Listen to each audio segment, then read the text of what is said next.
Shalom and good day all, this is Tehillim29 back again for another anime review, and in this anime review I'll be covering episodes 1 and 2 of Pluto, to which I'll give you the synopsis of both episodes before I start to move into my written information and notes about the review of each episode. So for episode 1, gives the synopsis of a beloved Swiss robot is found blown in pieces. Meanwhile, Europol robot Inspector Geschiedt investigates another eerily related murder. So, jumping directly into the episode 1, to which I've broken down into 2 parts because of how long this particular episode is, which is an hour and 11 minutes.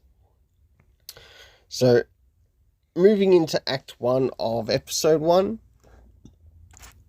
As the story begins, we have a fire going through a forest, which there's a professor that ends up looking for Mont Blanc, and we learn that basically the first victim of these turn of events, or I guess robot murders, or robot and human murders, is Mont Blanc. And Mont Blanc is like a robot of great esteem, and we learned that this character of this robot was loved by the nation and the country to which he's a part of.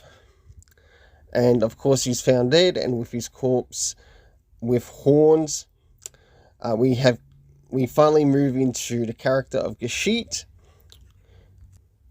as he too is also working on a bit of an investigation of his own, until of course we end up learning a little bit more about the robot detective, to which he is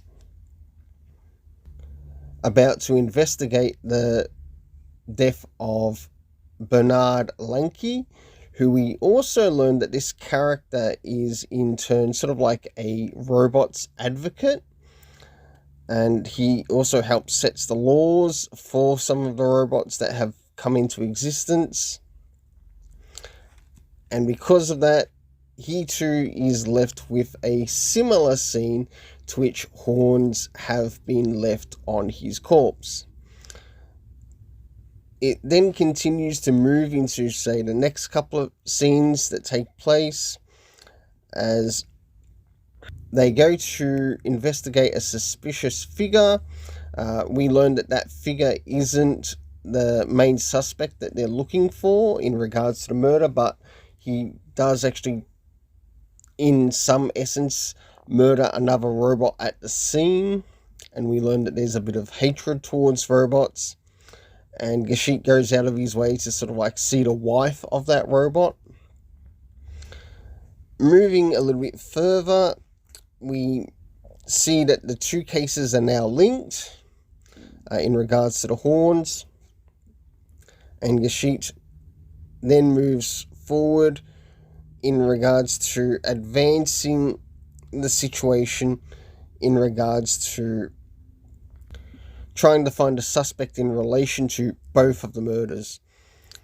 Whilst this is continuing, we have Geschiedt starting to move into another clue, and in the process he goes to a robot by the name of Brow, who is a robot who we learn is responsible for the death of a human, and basically he's in a bit of a type of prison. And he also learns of gods of death, to which one of the gods of death, which in this case it's in reference to a Roman god of death, which is called Pluto. And this is where basically the name Pluto comes into the series and the series title. Moving into Act 2, we start to move into Scotland, and we are introduced to a droid by the name of North 2. And I must admit, this was actually a really well done presented scene, or presented area, in regards to the North 2.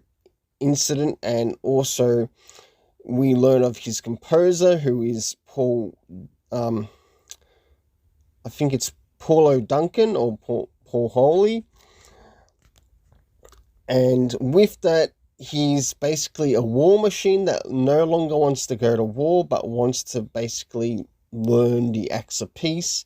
And this is where Paul Duncan comes into it. And in the process, he really helps the character of Paul Duncan out, who is in turn his master, but not only just his master, but also he becomes a bit of a friend and companion with him. Yes, there are some scenes to which you do see Paul Duncan, who is a human, get upset with this robot. And yes, he even goes out of his way in regards to sort of like addressing things like instruments, or certain instruments, as calling them fake. And in essence, he also has a go at even calling North 2 fake. Like, how could a robot like this learn about something that is real? And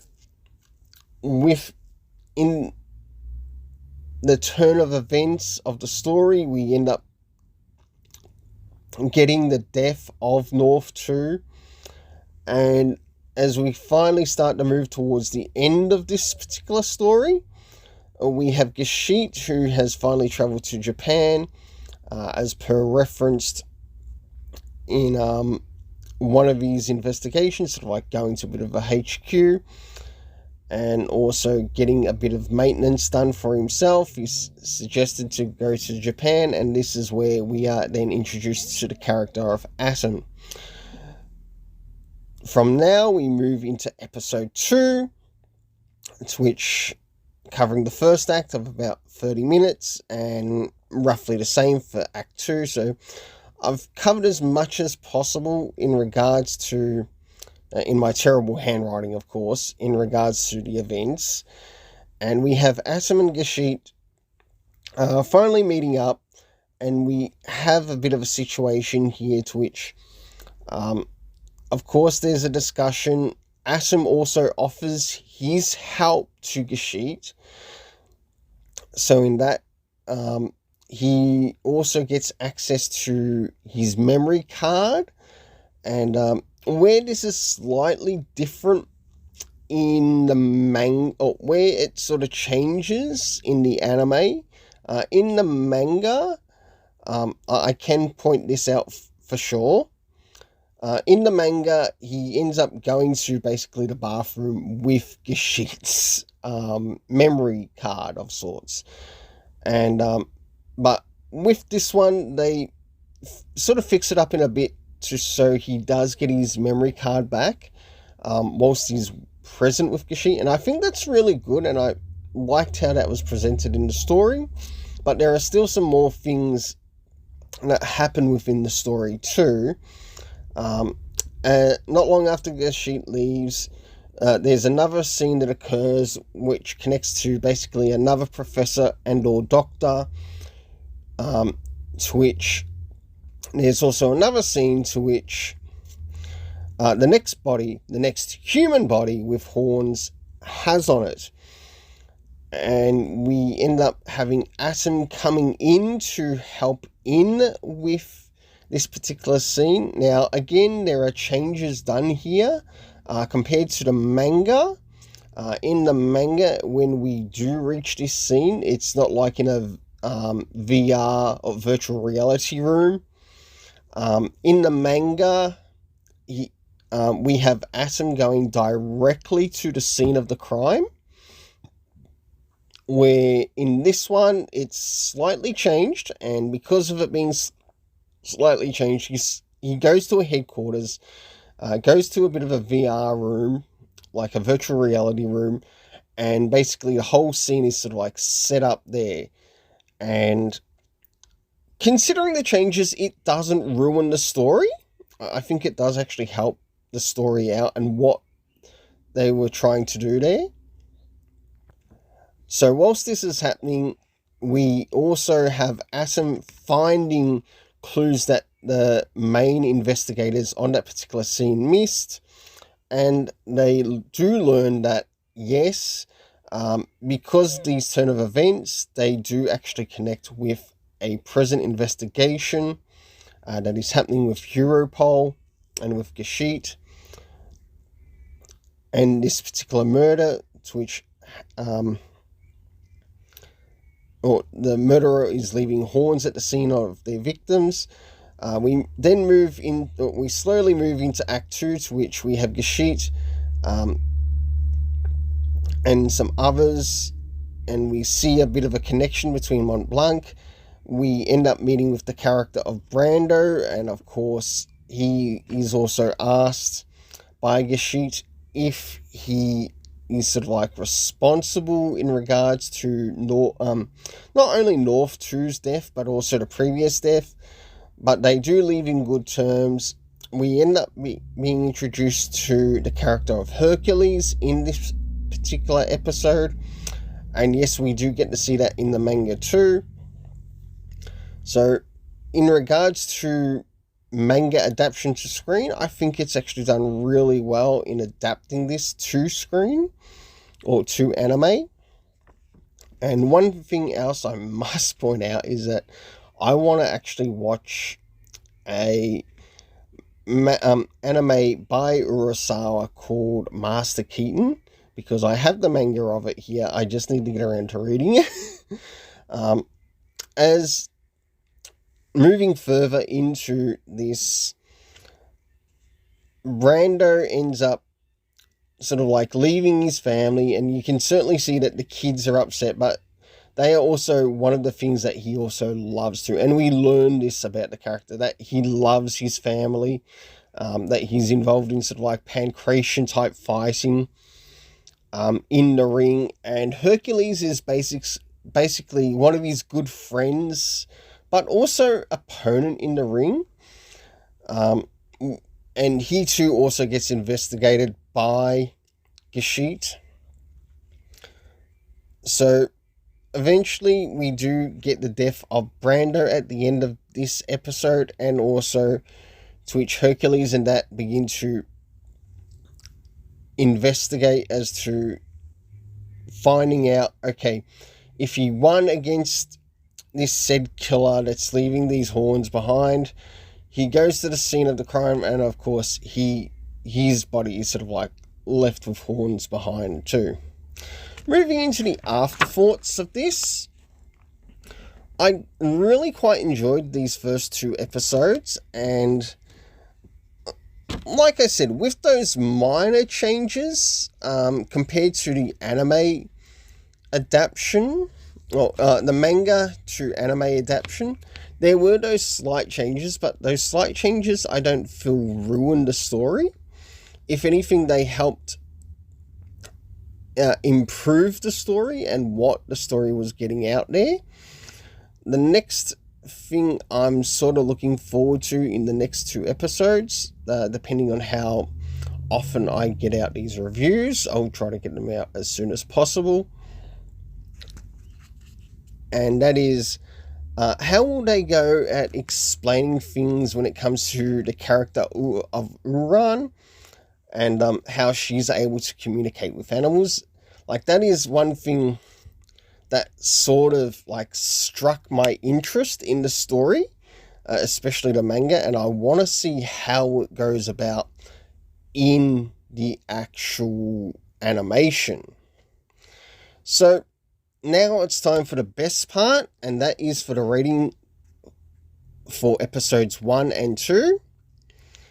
The first area being the main characters. Now, looking at what they did in this story, and the main characters, I guess the main characters in this series would be Gashit, and also, I guess, the members that would be targeted by the killer being Pluto. So, if I were to guess, those characters would be Brando, of course, Hercules, Gashit, and Atom, like who we get to see in this particular For those characters, I give an 8 out of 10. For the supporting characters, such as some of the professors, some of the officers, sort of like that in the story, and also other detectives, for that, I also give an 8 out of 10. For the animation, just in these 2 episodes alone, I give a 7.5 out of 10. I do want to point out that these ratings are subject to change as I get further on in the story. Another thing I must add and include is the soundtrack, because I really think the soundtrack for this worked for this particular story. And as much as you wouldn't quite think it would, the times they sort of like applied the soundtrack, it was like at key moments. And as those key moments came in, you could feel the change of what was happening in the story. So for the soundtrack, I give it an 8 out of 10.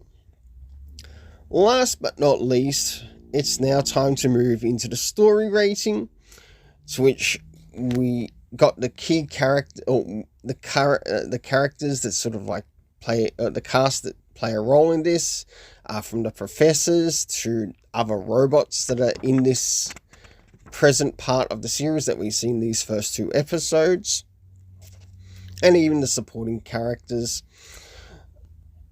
For the overall story rating in this, I give it an 8 out of 10. Until then, let's keep it colourful and have yourself an awesome day.